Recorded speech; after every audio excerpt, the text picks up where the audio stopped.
귀한 찬양대를 또 우리 교회에 이렇게 선물로 주신 하나님께 영광의 박수였습니다. 아까 그 찬양 가사 중에 낙심한 사람 그거죠? 저는 아까 날씬한 사람 그렇게 순간적으로 낙심한 사람 또 그리고 뭐가 있었죠? 낙심한 사람? 실패한 사람 또 외로운 사람. 예. 저의 설교의 어떤 중심 주제하고 같아요. 그래서 제가 좀 깜짝 사실은 놀랐으면서 아까 저희 뒤에서 가만히 들으면서 또 하나님이 저에게 먼저 은혜를 선물해 주시는구나 기쁨으로 함께 나눌 수가 있었는데 우리 귀한 찬양 감사합니다. 또 기도도 그렇고요. 제가 하나님이 저에게 주신 은혜를 저에게만 주신 게 아니더라고요. 그렇죠? 찬양대에도 또 기도자에게도 또 여기까지 오신 성도님들의 발길에도 하나님께서 은혜로 이렇게 이 자리를 만들어 주셨고 우리가 함께 나아가게 하시는구나. 하나님의 은혜가 아니면 우리 삶에서 과연 무엇이 남겠습니까? 이 시간 하나님의 은혜를 구하면서 함께 잠깐 기도하고 제가 말씀 증거하겠습니다. 사랑이 많으신 아버지 하나님, 이렇게 귀한 하나님의 백성들께 하나님께서 전해주시고자 하시는 하나님의 생명의 말씀을 감히 부족한 종이 전합니다. 하나님, 인간의 부족함에 매이지 않게 하시고 하나님의 마음이, 하나님의 사랑이, 하나님의 축복과 은혜가, 위로가 이 귀한 하나님의 백성들에게 온전히 전해지게 하옵소서. 주님께 맡기오며 예수님의 이름으로 기도합니다. 아멘. 예, 제가 왜 이렇게 기도하냐 하면요. 사실은 제 준비를 많이 못했어요. 어제 아침. 사실 오늘 오후 원신예배 설교를 제가 맡았는데 어제 아침에 목사님이 급하게 전화를 하셨어요. 목사님이 몸이 많이 불편하신가 봐요. 그래서 주일 설교를 감당할 수 있느냐. 그래서 제가 어떻게 해요? 해야죠. 그렇죠? 목사님이 불편하신데 해야죠. 그래서 어저께 있었던 일정 다 취소하고 준비를 하고 사실은 마음에 예전에 설교했던 것들이 있어요. 이렇게 몇 개 제가 다른 교회 가서 설교하고 또 준비하고 그것 중에서 하나 해야 되겠다. 보통 이제 그런 마음을 뭐 그렇게 급작스럽게 할 수 있거든요. 근데 하나님이 그 마음을 안 주시는 거예요. 원고도 안 찾아지고 뭐가 어디가 안 찾아지고 어떡하지. 근데 하나님이 주시고자 하시는 말씀이 있으셨나 봐. 우리 성도들에게 주시고자 하시는. 이렇게 보니까 또 준비하고 또 찬양 듣고 또 기도하고 나니까 그 마음이 하나님이 우리 수지광성교회 성도들에게 하나님의 위로와 하나님의 은혜를 주시고자 준비하신 것이 있구나. 내가 준비해서 내가 생각해서 내가 능력으로 내가 계산해서 하는 게 아니라 하나님이 주시는 것을 나는 전하면 되는구나 라는 생각을 하게 됐고 그 후로부터 부족하지만 준비를 서둘러서 하고 이 자리에 섰습니다. 하나님의 은혜, 하나님의 말씀, 하나님의 사랑이 온전히 우리 성도들에게 전해질 수 있기를 소망하며 담대함을 갖고 말씀을 증거하겠습니다. 제가 한 2달 반 전에 주일 설교를 했습니다. 그때에 하나님께서 저에게 우리 성도들하고 같이 나누고자 하는 그 마음을 주셨는데 그게 느헤미야였어요. 혹시 기억나세요? 2달 반 전인데 기억 안 나시죠? 그래서 저희가 그렇게 인사했습니다. 하나님이 위로하십니다라는 이야기를 느헤미야 했던 것. 왜 하나님의 위로가 필요한가? 이제 하나님이 그 위로를 통해서 회복시키시거든요. 예전보다 더 좋은 모습으로 지금까지 갖고 있었던 문제들이 다 정리가 되고 지금까지 아파있던 부분들이 이제는 안 아파지고 이런 회복, 하나님이 회복하시는 은혜, 하나님의 위로 속에서 있는데 하나님이 우리 성도들에게 또 이 시대에 요즘 이 세대를 어려움 속에서 신앙을 지켜가는 이 시대의 신앙인들에게 하나님이 주시고자 하시는 것이 위로이고 회복이다라는 그 마음을 저에게도 막 이렇게 마구마구 허락을 하시는 거예요. 그러면서 이 느헤미야서의 말씀을 읽게 하시고 이 느헤미야가 회복의 말씀이잖아요. 물론 성경 말씀의 대부분이 이제 문제, 실패, 아픔, 하지만 그것을 회복시키시는 하나님의 구원 사역에 대한 이야기로 구성되어 있습니다만은 특별히 구약 성경의 대부분을 차지하는 것이 이스라엘 백성, 유대 나라의 하나님을 향한 배반이고 영적 타락이죠. 그래서 하나님께 징벌을 받고 북쪽 이스라엘은 아시리아에, 남쪽 유다는 바벨론에 멸망을 하게 됩니다. 처참한 멸망이지요. 성전이 다 불타고 없어지고 사라지고 성벽이 다 무너져 버리고 백성들은 포로로 바벨론으로 잡혀가는 그런 완전히 무너짐. 그런데 그것이 끝이 아닌가 봅니다. 하나님은 이스라엘에게 회복의 손길을 내미시고 회복의 기회를 허락하시지요. 인간의 일이라면 그만큼 아픔과 고통과 안타까움과 한계가 있으면 여기가 끝인가 보다 하고 절망하게 되는데 하나님의 일은 절망으로 가지를 않습니다. 왜? 하나님이 깨우치시고 알려주셔서 회복시키시고 더 큰 위로의 길로 인도하시기 때문입니다. 성경에서도요, 그런 회복과 하나님의 위로를 담은 내용들이 많이 있는데 이 에스라하고 또 느헤미야가 그 비슷한 시기의 이야기를 담고 있습니다.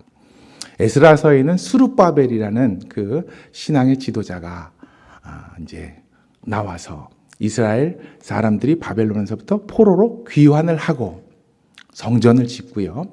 그리고 에스라라는 사람이 영적 회복을 이끌고요. 그리고 느헤미야라는 사람이 52일 만에 무너졌던 성벽을 다 복원하게 되는, 그래서 예전보다 더 튼튼하고 더 멋진 예루살렘 성을 만들게 되는 그 이야기가 에스라서하고 느헤미야서입니다. 근데 진정한 회복은요, 그 외형적인 성전이 다시 세워졌다, 성벽이 다시 세워졌다, 어느 만큼 시일 동안에 빨리 세워졌다, 여기에만 있는 것이 아니라 사실 그 뒤에 이어지는 영적 회복입니다. 그 일을 통해서 하나님을 느끼게 되고 그 일을 통해서 우리가 무엇을 잘못했는지를 알게 되고 그 일들 가운데 우리가 앞으로 무엇을 해야 되는지, 하나님께 어떻게 나가야 되는지를 깨닫게 되는 진정한 영적 회복을 이스라엘, 유다는 맛보게 되는 것이지요. 이 느헤미야서, 에스라서를 읽는 저희들도, 우리들도 이 회복이 필요하고 하나님의 위로가 필요한 이 시대, 이 신앙, 우리의 삶, 이 속에서 우리가 무엇을 잘못하고 있는지, 우리가 하나님께 어떠한 마음으로 나와야 되는지, 하나님이 원하시는 것은 무엇인지, 하나님이 나에게 무엇을 허락하시는지가 앞뒤가 중요한 것이 아니라 저희들에게 밀려오고 저희들에게 쌓여오고 저희들에게 채워지는 그 귀한 시간이 바로 우리들에게 놓여진 이때가 아닌가 생각을 해보게 됩니다. 에스라서와 느헤미야서를 읽어보면 수많은 사람들의 이름이 나와요. 그들의 이야기, 그들이 한 일들, 그렇잖아요. 성전을 세우는 일, 그 다음에 성벽을 어디서부터 어디까지, 누가 어디서부터 어디까지, 어느 분은 누가 쭉 나오는데, 왜 이러한 많은 사람들의 이야기, 많은 사람들의 모습이 담겨져 있는가 가만히 생각해 보니까 그러한 과정을 통해서 하나님의 일하심이 이루어지더라고요. 하나님이 그런 일들을 통해서 하나님께서 우리에게 하시고자 하시는 일, 그것이 위로가 됐건 회복이 됐건 은혜가 됐건 축복이 됐건 그 과정 속에서 많은 사람들의 모습과 손길과 이야기와 기도와 눈물과 아픔, 그들의 삶 속에서 하나님은 우리를 향한 회복의 이야기, 위로의 이야기를 펼쳐 주시고, 그것이 우리의 영적, 이 시대를 살아가고 있는 우리들을 향한 영적인 회복이라는 말씀을 먼저 드리고 시작합니다. 앞서 저는 느헤미야 1장을 말씀을 드렸었는데요. 생각나시면 좋겠는데 이런 내용이었어요. 느헤미야는 그 페르시아의 왕궁에 술 맡은 관원으로서 왕이 마실 것을 자신이 정하고 그 다음에 거기에 독이 있는지를 확인하고 하는 그런 역할, 왕의 아주 중요한 먹거리를 책임지는 일을 합니다. 그런데 느헤미야에게 근심이 생겼어요.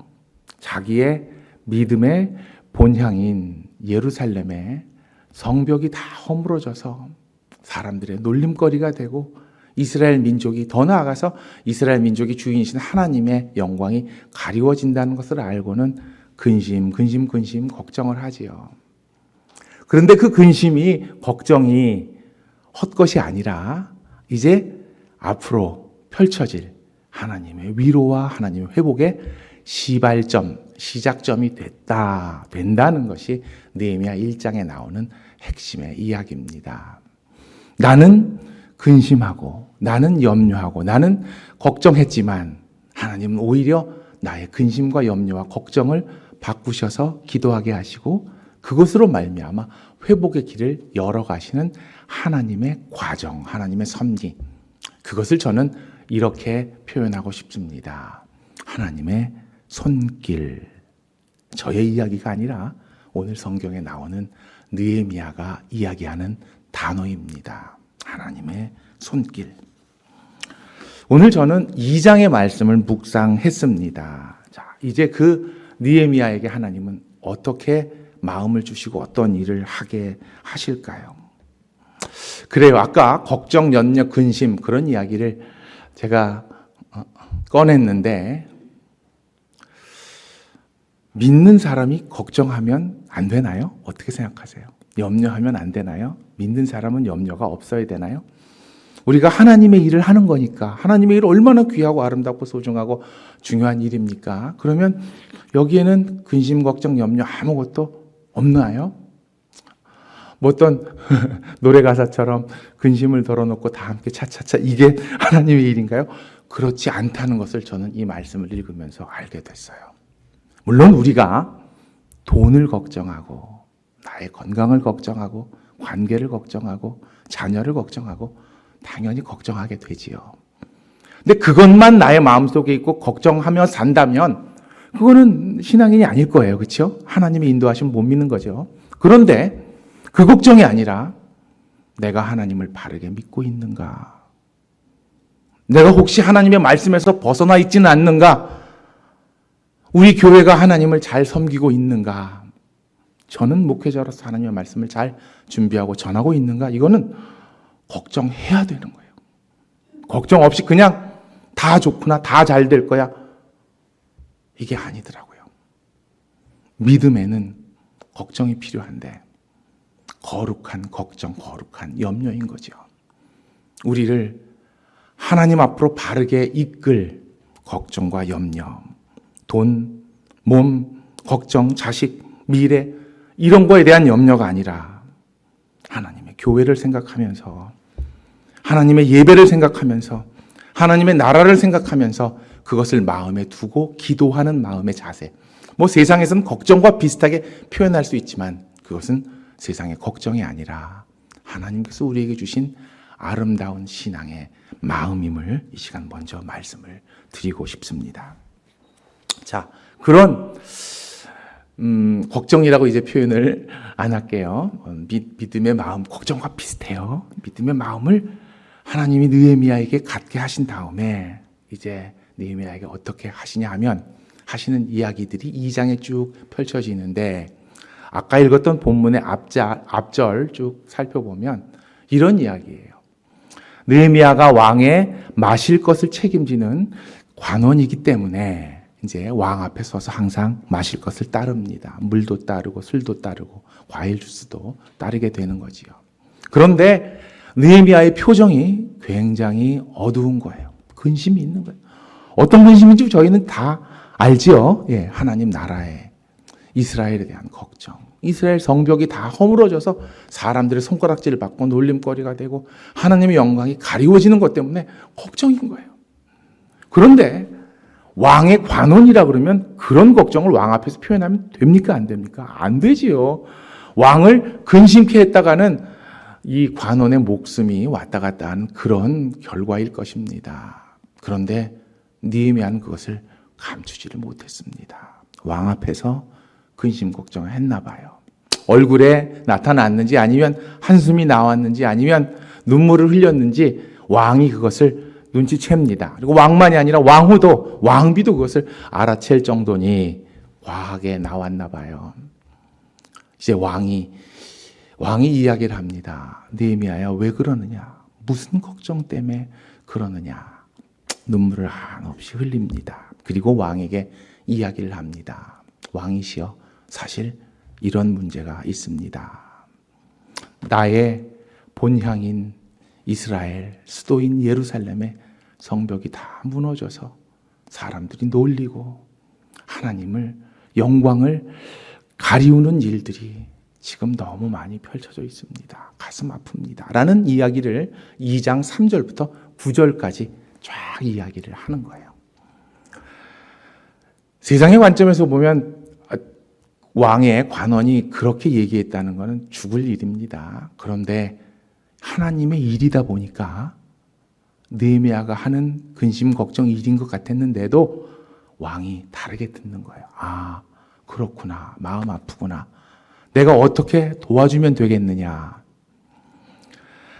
아마 느헤미야는 계속 기도해 왔던 사람인 것 같아요. 이렇게 이야기합니다. 왕이시여, 저의 이야기를 들어주셔서 감사합니다.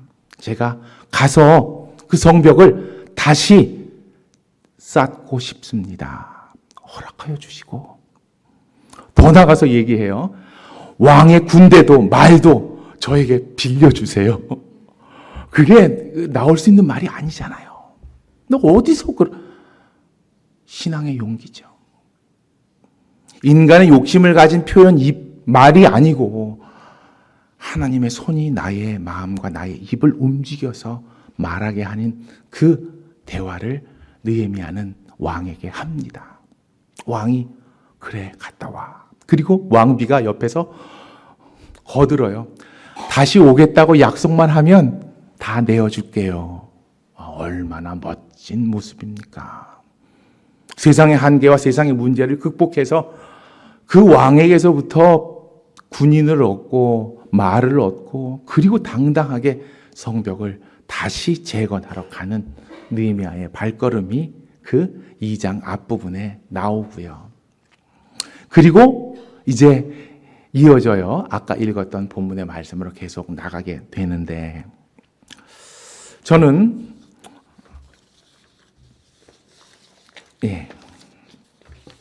먼저 이 느헤미야에게 하나님께서 이런 마음을 주셨던 것 같아요.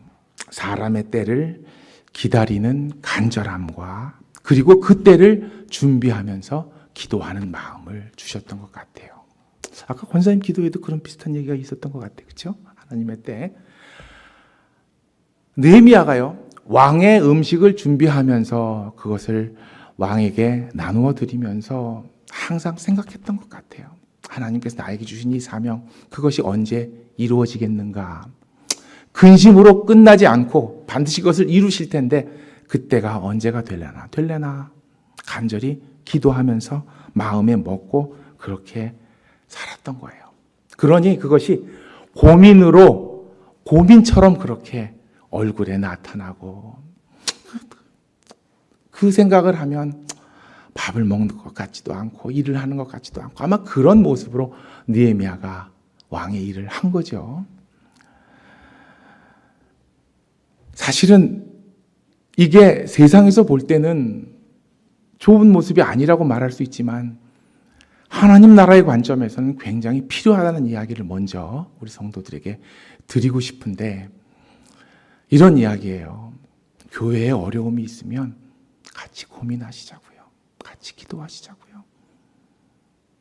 교회 학교가 어렵습니다. 같이 생각하고 같이 기도하시고 같이 고민하시고, 교회가 물질적으로 재정적으로 어렵습니다. 같이 마음에 두시고 같이 기도하시고 같이 고민하시고, 이러한 모습이 성도들의 마음이고 이것이 재직들의 마음이고 이것이 일꾼의 모습인 것이지, 교회의 어려움, 신앙의 어려움, 나하고는 관계가 없어. 아마 우리 모든 수지광석교회 성도들은 그렇게 생각 안 하실 거예요.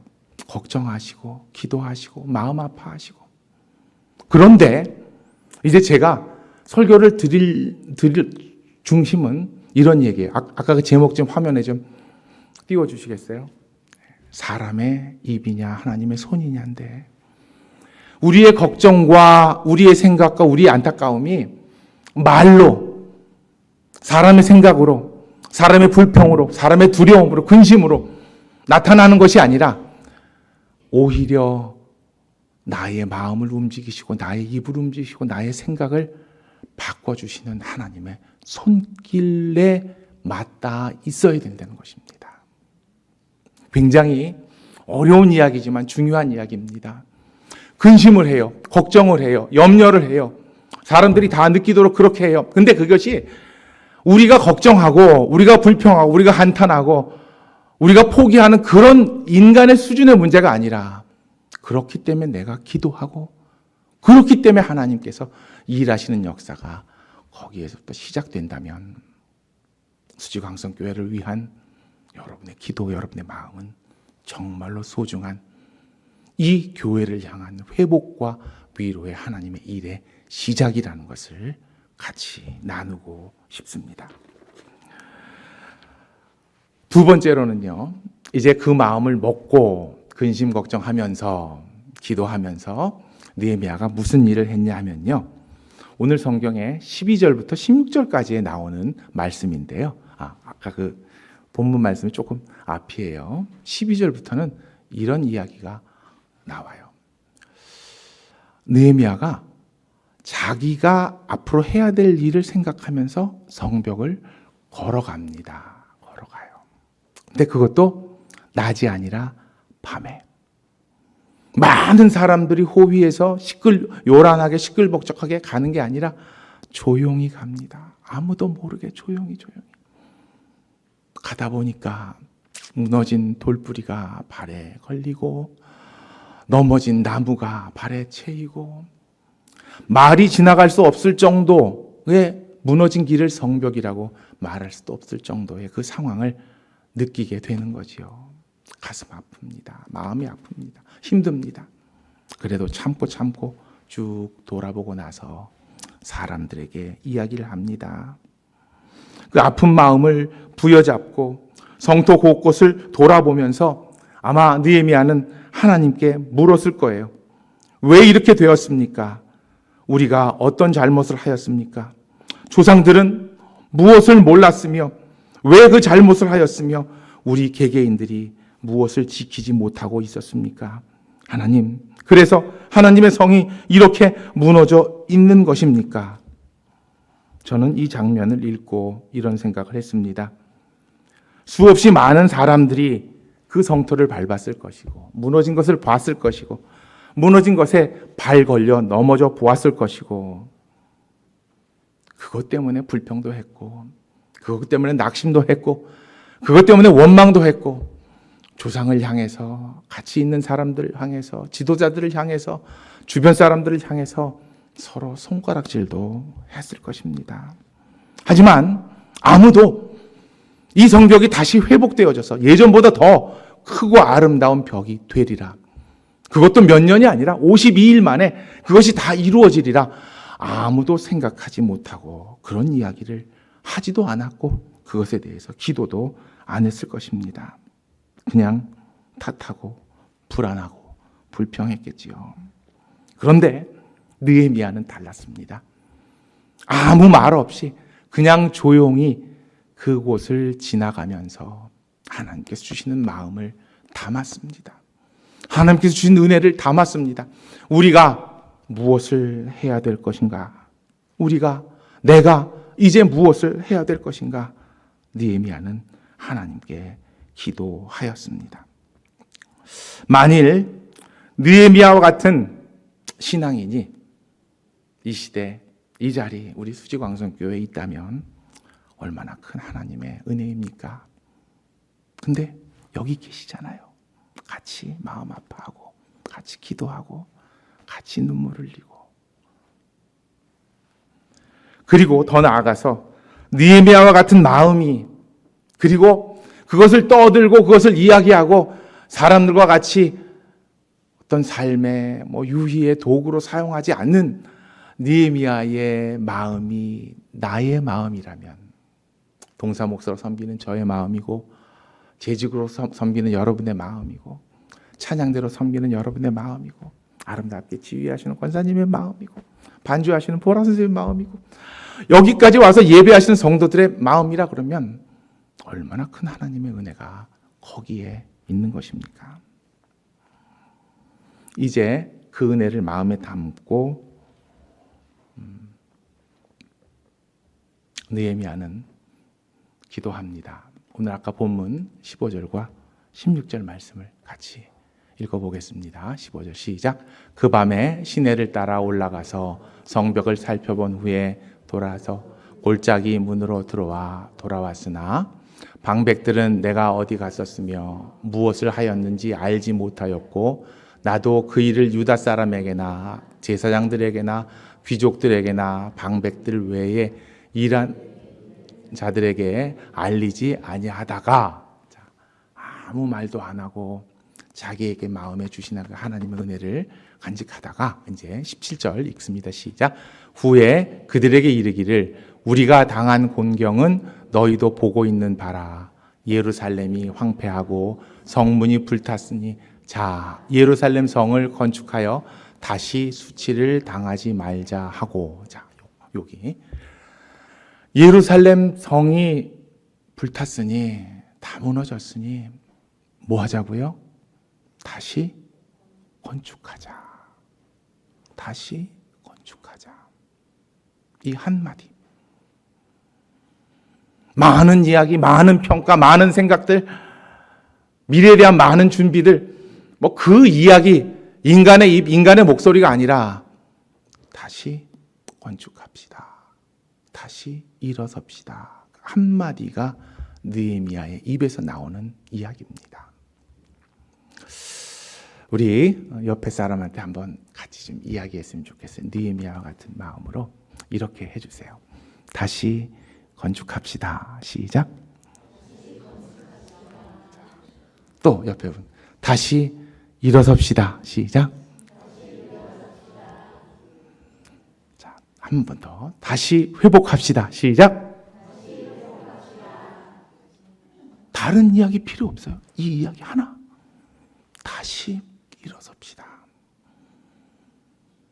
정말 중요한 거는 말에 있는 게 아니라 느헤미야의 마음 속에는 하나님이 하신 일이 가득 차 있는 거예요. 가득 차 있는 거예요. 자, 그 이야기가 18절에 펼쳐집니다. 18절 읽겠습니다. 시작. 또 그들에게 하나님의 선한 손이 나를 도우신 일과 왕이 내게 이른 말씀을 전하였더니 그들의 말이 일어나 건축하자 하고 모두 힘을 내어 이 선한 일을 하려 하매. 그래요. 다시 일어섭시다. 그때에 느헤미야 입에서 나오는 말이 사실은 하나님이 이렇게 나를 인도하셨습니다. 하나님의 손길이 나를 이렇게 도우셨습니다. 하나님께서 이렇게 선한 일을 나를 통해서 계획하시고 여러분과 함께 하라고 말씀하셨습니다. 그 이야기를 하니까 사람들이 뭐라 그래요? 아까 우리가 했던 이야기. 어떤 이야기죠? 일어나서 건축하자. 일어나서 힘을 내자. 일어나서 회복하자. 그 이야기가 그들 가운데 펼쳐지기 시작합니다. 하나님의 은혜죠. 저는 오늘 말씀의 제목을 이렇게 잡아봤습니다. 사람의 입이냐 하나님의 손이냐. 우리 성도들의 삶의 모습은요 하나님의 손길이기를 간절히 소망합니다. 평가하고 판단하고 그럴 일들도 많아요. 이야기하고 싶고 세상은 그렇게 하니까 그래야 걱정도 덜고 근심도 덜고 미래도 준비하니까. 그런데 이것이 신앙의 일이고 영적 일이고 하나님의 일이고 교회의 일이라 그러면 말로 되는 것이 아니라 말이 필요 없는 우리의 발걸음, 우리의 돌아봄, 우리의 기도, 우리의 마음, 그것을 움직이시는 하나님의 손길이 저희들에게 있어야 한다는 것입니다. 자, 느헤미야의 이야기는요, 연속극처럼 펼쳐지는데 여기서 끝나지 않아요. 이제 다음으로 갈 때 항상 보면 이렇게 뭐가 이렇게 위기가 짠 나와야 다음 회를 기대하지 않습니까? 아까 성경 말씀 그 뒤에 19절, 20절 같이 읽어볼게요. 시작. 호론 사람 산발약과 종이었던 암몬 사람 도비아와 아라비아 사람 게셈이 이 말을 듣고 우리를 업신여기고 우리를 비웃어 이르되 너희가 하는 일이 무엇이냐? 너희가 왕을 배반하기로 내가 그들에게 대답하여 이르되 하늘의 하나님이 우리를 형통하게 하시리니 그의 종들인 우리가 일어나 건축하려니와 오직 너희에게는 예루살렘에서 아무 기업도 없고 권리도 없고 기억되는 바도 없다 하였느니라. 세 사람이 나와요. 산발랏, 도비야, 게셈. 사마리아의 권력을 가지고 있었던 총독 산발랏, 그리고 그 사람의 종이었던 도비야와 게셈이라는 사람이 나와서 이제 방해 공작을 합니다. 짜잔. 말을 엄청 많이 하고 회방하고, 너희가 이러는 것이 결국 너희를 보낸 왕, 페르시아의 왕에게 뒤통수 치는 거다. 그 당시 정치적으로 굉장히 페르시아가 위기에 놓였거든요. 그 옆에 나라인 그리스와의 전쟁에서 졌고, 또 밑에 나라인 애굽, 이집트하고도 막 경쟁 관계에 있는 거예요. 페르시아가 약해졌어요. 그러니 너희가 지금 배반하는 것 아니냐라고 이제 느헤미야에게 올무를 씌우고 그를 방해하는 이야기가 펼쳐지는데, 이거 3장, 4장에서 이제 나오거든요. 다음에 제가 설교할 기회가 되면 그 말씀 나눌게요. 기억하시고. 자, 오늘 핵심 제가 한 말씀만 드리고 말씀을 마무리하겠습니다. 만약에 하나님이 수지광성교회 회복을 위해서, 그쵸, 지금 많이 어려워졌으니까 하나님이 여러분을 사용하신다면 여러분은 사람의 입이 되지 마시고요, 하나님의 손길이 되시기 바랍니다. 하나님께 손길로 쓰임 받으시는 수지광성교회 모든 성도, 그리고 그 회복의 길에서 하나님께 잘했다, 아름답다 칭찬받으시는 우리 모두가 되기를 소망합니다. 함께 기도하시겠습니다.